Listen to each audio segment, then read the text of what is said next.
It's been a debate for decades. Are aliens out there, and have they ever made contact with us?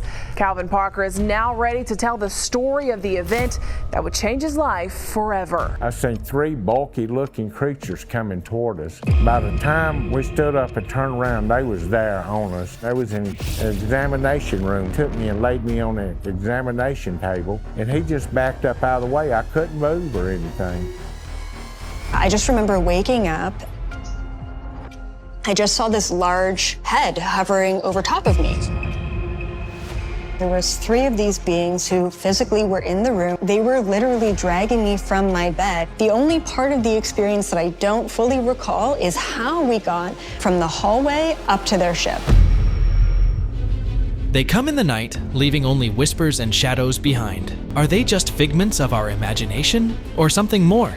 For decades, nobody believed them. As a scientist, it seems it is what the witness reported. But now, we're finally bringing into light the story of people who were taken by aliens. When I was 6 years old. The next thing I know, I'm just floating up through the air. I can't properly describe it. Zach G. And I was abducted by aliens when I was 6 years old. Zach A.G. was first taken by aliens when he was 6. He was floated out of his house into a UFO with a bright white interior and laid on a table. The next thing I know, I'm just floating up through the air. I can't properly describe it. He could see small beings, but couldn't make them out. And then he saw their leader, a giant alien, looking almost like a praying mantis, with beady, bulging eyes. It held Zach's head and turned it, and everything went fuzzy. They showed Zach a collection of memories, including one from his past life. Before Zach knew, he was back in his bed. Decades later, Zach saw similar creatures in his backyard and even woke up his wife, but couldn't do anything, and they left. Well, how creepy is that? Frederick Valentich.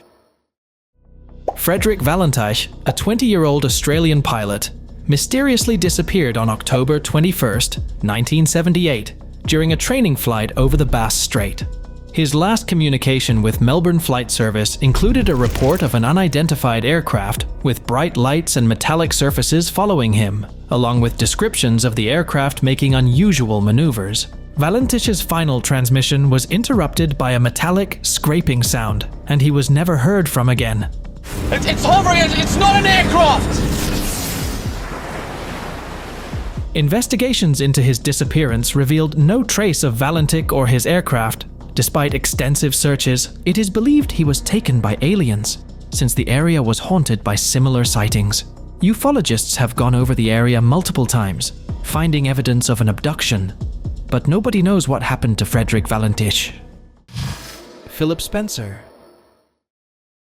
The Ilkley Moor incident, occurring on December 1st, 1987, is one of the UK's most popular alien abduction cases.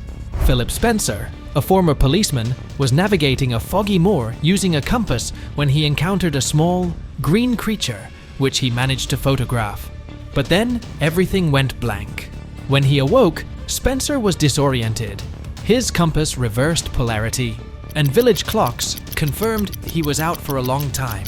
Experts quickly analyzed the photo, surprisingly revealing it wasn't doctored. As a scientist, it doesn't seem like it's a hoax. It seems that it is what the witness reported.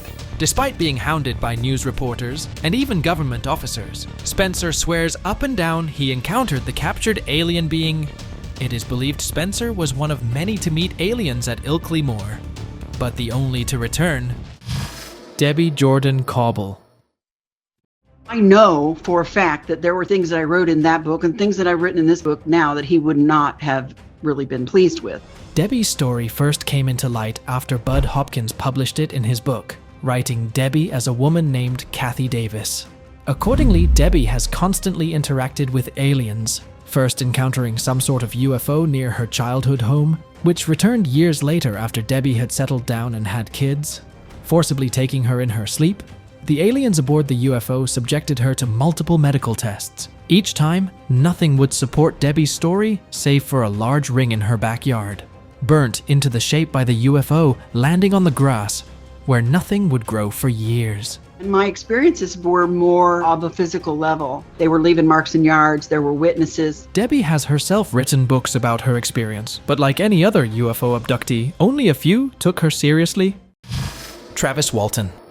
On November 5th, 1975, in the Apache Sitgreaves National Forest, Travis Walton's logging crew came under investigation after his sudden disappearance. The crew mentioned seeing a bright glimmer of light, a disc-shaped object, which put Walton in a trance-like state, and he apparently vanished into the light. Their account was supported by polygraph tests. The incident sparked a massive search, though Walton reappeared near Heber, Arizona, with little memory of his whereabouts. But later, he described experiences aboard an alien spacecraft involving examinations by aliens. According to him, the aliens could even disguise as humans. Eventually, Walton managed to escape. Although Walton kept confusing the timeline, his account of being taken by aliens never changed and even passed multiple truth detectors.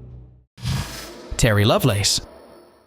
In June 1977, Terry Lovelace, a U.S. Air Force medic, and his friend Toby embarked on a camping trip in Devil's Den State Park, Arkansas. As night fell, a massive, triangular craft illuminated by a series of lights appeared above them, bathing them in an intense glow. The event led to a blackout, and upon regaining consciousness, both men were physically ailing and distressed, with no memory of what happened. The duo had severe dehydration and marks on the body, but were scared to speak about it because of their career. Decades later, a routine X-ray revealed an unusual implant in Lovelace's leg, and he went public. He wrote, "Incident at Devil's Den, revealing the government knows about aliens." Carl Higdon. October 25th, 1974, Carl Higdon was on a hunting trip in Medicine Bow National Forest. Here, he tried to take down an elk, but saw the slug slow down mid-air. Also, described as humanoid with unusual features and a tight black jumpsuit, then appeared. He offered Higdon pills that would eliminate the need for food for days, which Higdon accepted. Then, Auso took Higdon aboard a transparent vehicle into an otherworldly dimension. Here, Higdon observed other humanoid figures and bizarre landscapes before being abruptly returned to Earth. He was shaken, with nothing but physical evidence like the reversed slug to prove his story. Weirdly enough, ever since his return, Higdon's pre-existing conditions healed, and he never got sick again. Aaron Schultz.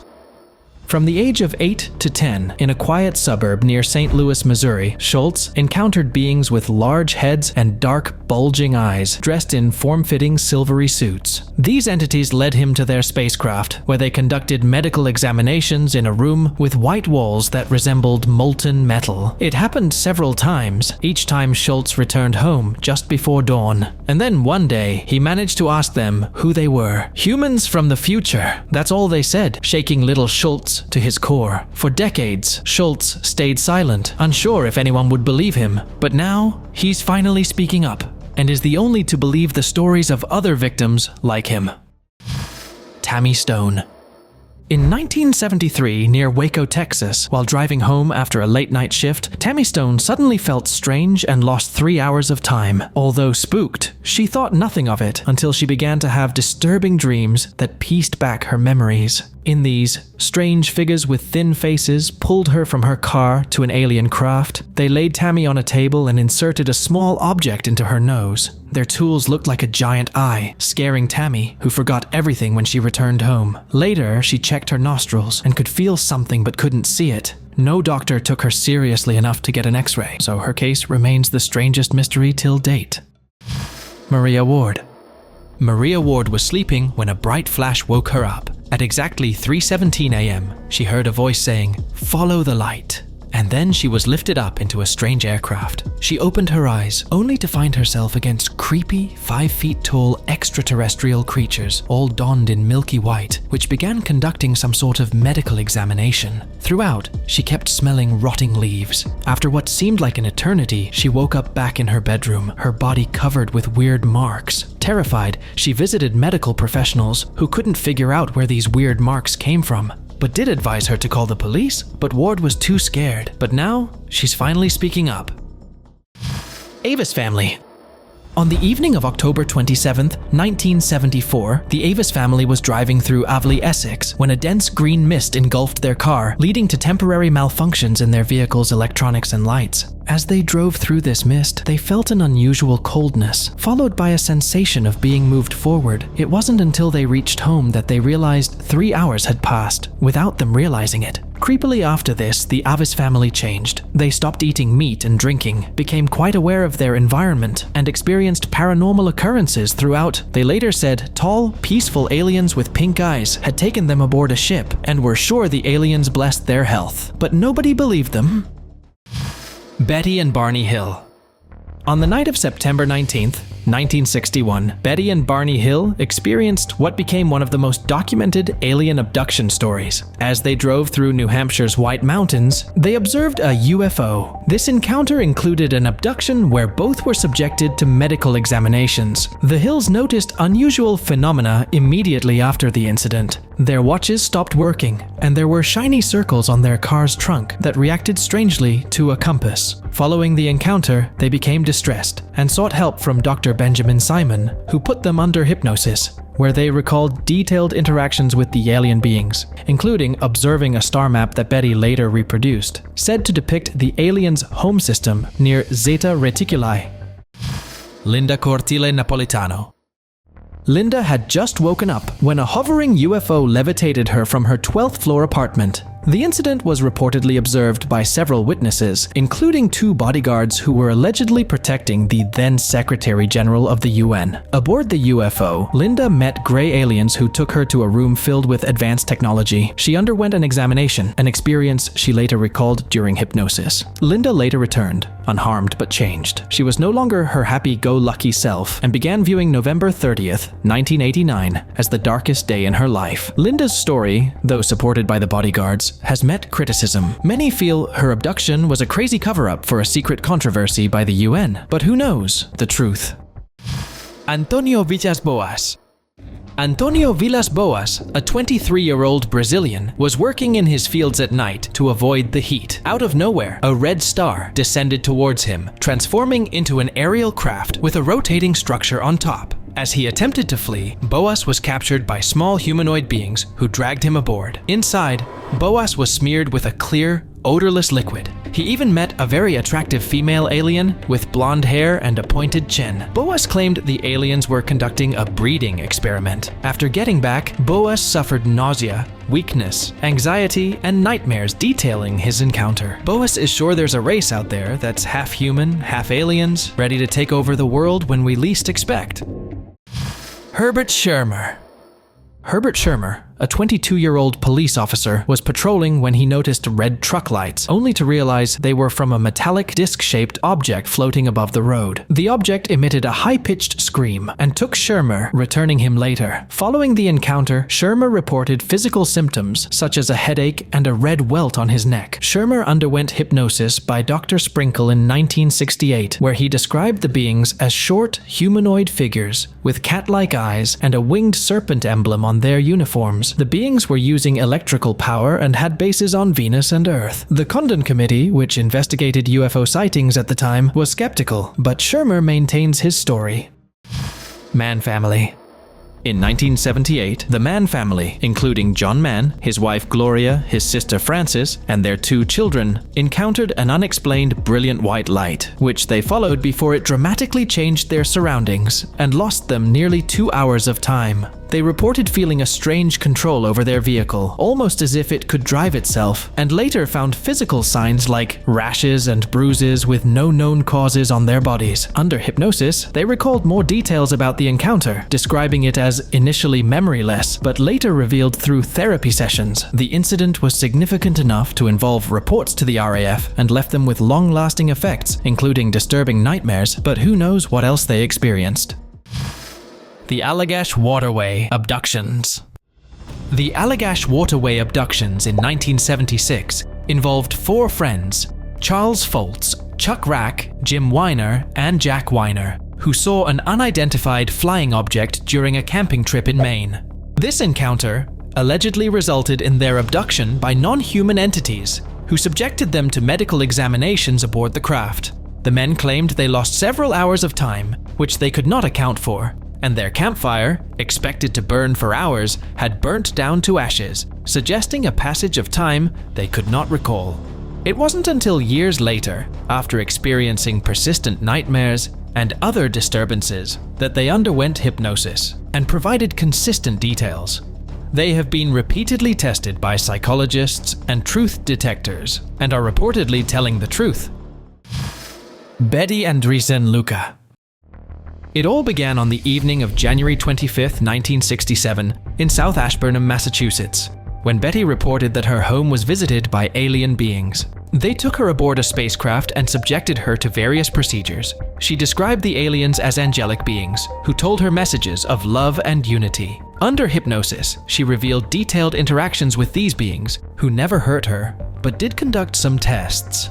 Her case was extensively documented by UFO researcher Raymond E. Fowler, who wrote multiple books on her encounters. Initially, nobody but Fowler believed her, but her family was reportedly surveilled by the government for years, prompting rumors that the government was involved and might have even conspired with the aliens. The Sutton family. Let's travel to Kelly, Kentucky, to a strange night in August 1955. Inside their home, the Sutton family were resting when Billy Ray Taylor saw a strange light in the sky and went outside to investigate. Shortly, he and Lucky Sutton encountered small green creatures approaching their home. They had long arms, talons, and were floating. Thus began a terrifying night. The Sutton family tried to defend themselves, but the aliens magically warded off all weapons. The family was terrorized throughout the night and eventually fled to the local police station to seek help. The police investigated but found no evidence of the creatures, but believed the Suttons, who were reportedly terrified. Who knows, maybe those aliens are still close. Jesse Long. Jesse Long shocked the world when he revealed he had been taken by aliens when he was just 5 years old in 1957. According to Long, this wasn't a one-time occurrence. He was routinely visited by aliens for several years, until they vanished. Then, in 1990, the aliens paid him a visit again, this time accompanied by alien-human hybrids, who claimed to be Long's children through an alien breeding experiment. That was the last contact he ever had, prompting him to finally share his story. Naturally, most people were skeptical, but a medical procedure pulled out an alien implant from his shin in 1991. The implant was analyzed, but was made from materials unknown to man. Do you believe him? Whitley Strieber.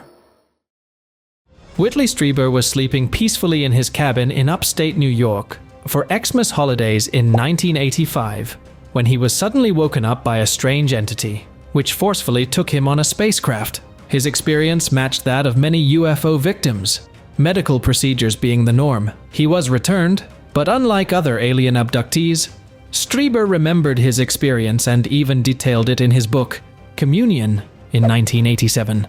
It wasn't the only shocker. Strieber revealed the aliens had even implanted a chip into his brain, possibly some way to control him or communicate with him.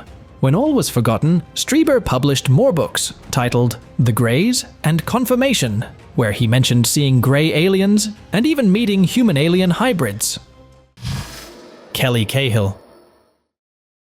On the night of August 8, 1993, Kelly Cahill, along with her husband and 3 children, experienced an unexplained event as they drove through the Dandenong foothills near Belgrave, Victoria, Australia. A large, rounded craft floated up front, blocking their way.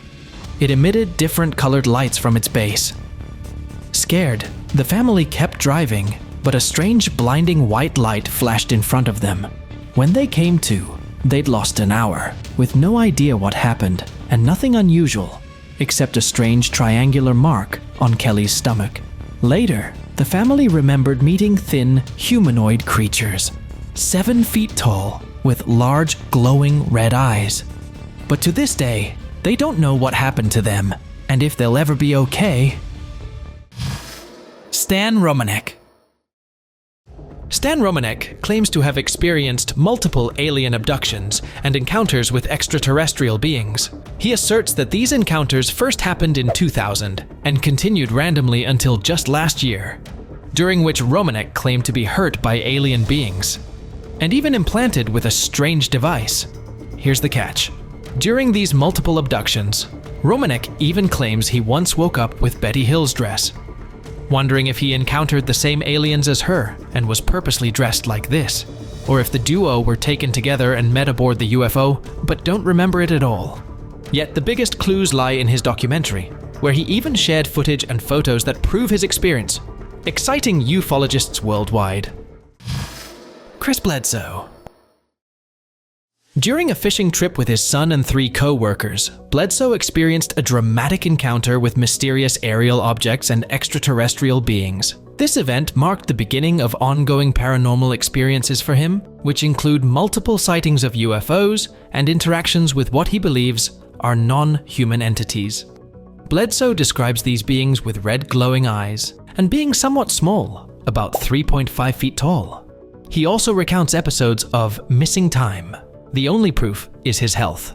Bledsoe was chronically ill before his first encounter, but miraculously recovered from it, puzzling doctors. He believes the alien beings he encountered blessed him with immunity. Bledsoe's case has attracted NASA, the CIA, and the FBI, all eager to find the truth.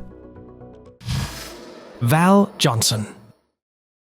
While patrolling in the early hours, Deputy Sheriff Val Johnson encountered a bright light that rapidly approached his patrol car, leading to a collision-like event. The aftermath revealed significant damage to his vehicle, including a shattered windshield, bent antennas, and disrupted timekeeping devices, both on his wristwatch and car clock, which both lost 14 minutes. Johnson reported temporary blindness and was medically treated following the incident. Despite investigations by various organizations, there's no proof of the encounter, except his wrecked car.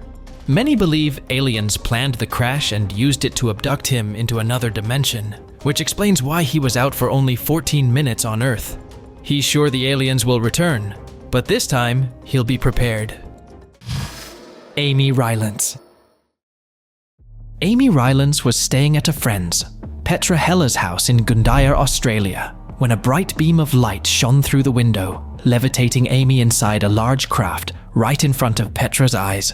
Approximately 90 minutes after her disappearance, Amy was found in Mackay, Queensland, hundreds of miles away from where she was last seen. She was discovered in a disoriented state, but with weird marks on her body. Creepily enough, she had grown, suggesting while she was missing for only 90 minutes, it may have been several years for her. Back in Gundyr, there was nothing to prove her encounter except burnt bushes outside Petra's house. Since then, Amy has become a recluse, but who wouldn't? Clayton and Donna Lee. Clayton and Donna Lee, a couple from Houston, Texas, have reported multiple alien abductions throughout their lives. Their experiences match those of worldwide UFO abductions to a T. They were taken aboard a ship, medically examined and experimented on, but it didn't just happen one random night. Clayton first encountered these beings when he was just a child in a park. He was lifted into the air by an invisible force, which would return to haunt him and Donna years later. He believes the alien force targeted Donna because of him, and that perhaps he was never meant to be on Earth. Despite this, the couple have undergone multiple tests, but nobody has been able to prove if they're lying. Pier Zanfretta. Pier Zanfretta was just a night guard, but then in 1978, his life changed. As he kept duty, a brightly lit UFO descended in front of him. From it emerged scary-looking reptilian creatures. They had mottled green skin, large yellow eyes, and pointed ears, and told Zanfretta they were from a distant planet, Titonia. That is all he remembered until several hours later, he was thoroughly investigated by the Italian military police and was found in a state of shock. The police also found his car heating up despite being turned off, and large footprints unlike anything they had seen. Zanfretta underwent multiple hypnosis sessions, where his accounts were so detailed and consistent over time that they drew significant media attention. Alfred Bertu. Imagine being so done with life that you meet aliens, and your only reaction is to join them. But that's what 77-year-old Alfred Bertu did, who was fishing along the Basingstoke Canal in Aldershot, Hampshire, and saw a bright light slowly moving toward him. He initially dismissed it as a helicopter, but his dog, Tiny, began barking as 2 small humanoid figures appeared. Dressed in green overalls, the beings invited Bertu aboard. Inside, there was an octagon-shaped chamber, which smelled badly. The aliens scanned Bertu and asked his age. They then declared him too old and infirm for our purposes, and politely dismissed him. Bertu continued fishing, but wondered if they were seeking humans for a secret breeding experiment. The Coronado Group. In March 1994, during the Triad UFO Conference on Coronado Island, San Diego, multiple attendees reported being taken aboard a large extraterrestrial craft where they saw each other in various states during the abduction process. Some even saw alien-human hybrid children, suggesting aliens have been interacting with humans for decades. But what really shrouds everything in mystery is the then-President Bill Clinton, who was on the island at the same time. Many believe this isn't a coincidence, but proof of the United States being in cahoots with aliens. Of course, the White House never confirmed this, but with the way things have been going on, we all know those attendees weren't just taken for anything. There's something sinister at play. Anonymous Redditor. When you're taken by aliens but nobody believes you, you don't have a choice but to go public. This is the story of an unnamed woman from Detroit, who, in October 2015, was standing by the stove, lighting a cigarette with a scratch-off ticket in one hand, waiting for SNL to come on. Her boyfriend had left the house for the night. Just as she was about to smoke, the next thing she knew, she was waking up in the bathroom in the dark. Her boyfriend returned, but it was already day. She lost some 7 hours with no idea what happened, but here's the crazy part. She checked her phone and found these pictures, allegedly taken by the aliens. The Droitwich Woman. In 2010, a woman from Droitwich experienced a chilling encounter that was captured on video by her husband. The footage shows her vanishing from their bedroom during the night. According to her, she felt a strong force pulling her away, leading to a loss of several hours. When she reappeared, she was confused and disoriented, with no memory of what had transpired during the missing time. Even in the video, we can't see anything that could have pulled her away, suggesting the aliens were using modern technology or were invisible beings. You can even see the duvet float up, suggesting that she didn't just move, but floated. Scarily, this wasn't the first time it happened, but did become the last. Karim Bianchi. Abducidos. Ah, sí. Ya, pero no es. No, en serio, en serio. Por la ISAP. Senator Karim Bianchi from Chile's Antarctic region never expected his life to cross paths with the mysterious.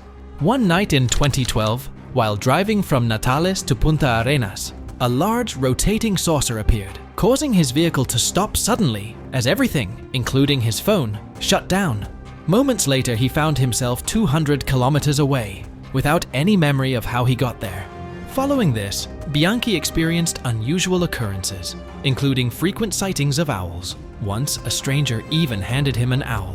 Después de ese evento, llegó una persona y me regaló un búho. The strangeness escalated when an elderly bald man visited his office, claiming to be from another planet, and handing him secret NASA documents about Bianchi's abduction. Now that's weird. The number of owl sightings certainly don't make any sense. Un pelado chico a mi oficina y me trajo unos papeles y me dijo usted y me trajo unos papeles que eran secretos de la NASA y él me dijo que era una persona de otro planeta y que yo, en vista que había sido abducido, me traía esos documentos. MH370. In 2014, Malaysian Airlines Flight 370 was en route to Beijing but vanished. 10 years later, its disappearance remains a mystery despite long search efforts. Recently, a video has surfaced showing what appears to be Flight 370 encountering several orbs flying swiftly over its tail. The aircraft continued flying, seemingly unaware of its fate, until it suddenly disappeared into the clouds with a flash. This footage has led some to propose a startling theory: the possibility that the aircraft was abducted by alien forces. Of course, the question is, even if that's true, who took the video? And if we do go on with the alien theory, what would they want with the passengers? Let's hope the truth unveils soon. Sue Jameson.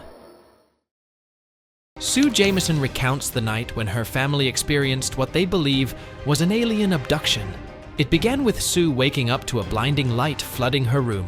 She described feeling stuck, unable to move or scream. In the other room, her children experienced the same, except they could also see small, grayish beings with large heads and eyes. The family was lifted aboard a spacecraft, where they were subjected to medical tests. Poor Sue could see her children, but couldn't move an inch. The next day, they were back in their beds, with no memory. The only clue was their dreams, which constantly replayed the abduction. But now, almost a decade later, they remember and fear their return. Open discussion. Charles Hickson and Calvin Parker. Two local men confronted authorities with a rather bizarre story. Charles Hickson and Calvin Parker told of a strange craft landing near their fishing site and of being taken aboard by three unearthly creatures. On the night of October 11th, 1973, while fishing on the Pascagoula River in Mississippi, Hickson and Parker were startled by a strange noise and an oval-shaped craft. From this craft, three bizarre humanoid beings emerged. These creatures, described as having wrinkled skin, robotic motions, and claw-like hands, transported Hickson and Parker aboard their craft, inside which both men underwent an examination, which seemed to inspect their bodies without direct interaction from the beings. Traumatized and released, Hickson and Parker sought help from the local sheriff's department, but were laughed out. The sheriffs even locked them in the interrogation room to see if they'd crack. But to their surprise, they discussed the abduction in fear, proving they weren't just lying. Thank you very much for watching the video. Do like and share it with your friends. Subscribe to the channel and hit the bell icon to not miss any of the upcoming amazing videos. Thank you once again.